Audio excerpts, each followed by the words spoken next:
Hi, my name is Kim.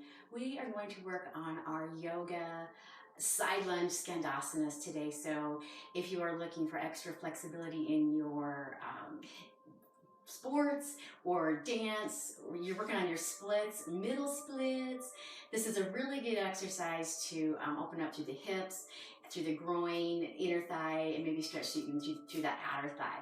So let's go ahead and get started taking a wide stance on our mat, where it feels comfortable for the knees to follow the toes. And the knees don't need to go past those toes. We want our back to stay straight and our hips are going to stay level side to side. In a traditional side lunge, the hips come up and then down, up and then down. I feel like we build up heat quicker in the hips, keeping those hips level side to side. And the hands on our thigh is going to be a little bit different stretch than our hands to our heart. They're both great. You can see how the difference is if you want to use those hands to your legs or to your heart, a little bit different stretch. At your pace, you can start to take those hips a little lower. Only if, here I'm over to this side, if my foot stays flat, if my heel were to pop off the ground when I came over to the side, that just means I need to lift my hips back up to where the feet stay flat.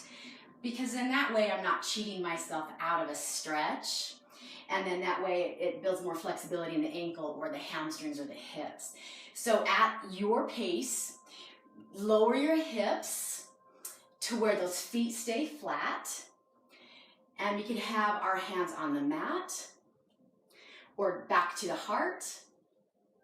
And if I'm over here to the right side, the toe on the opposite side can pop off the mat or stay flat. They're both great stretches, just both different. And if I have my hands on the mat, I'm definitely going to take advantage of that and use my elbows to kind of get in that inner thigh groin area to take that stretch, leaving those hips level side to side, taking these at your pace.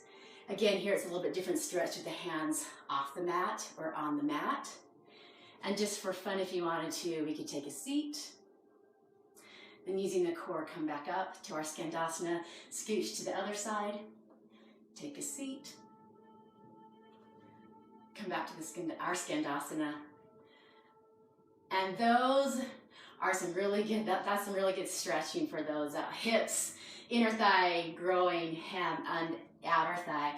So thanks for playing with the Skandasana for your cat-like skills. And happy stretching, and I will see you next time. Namaste.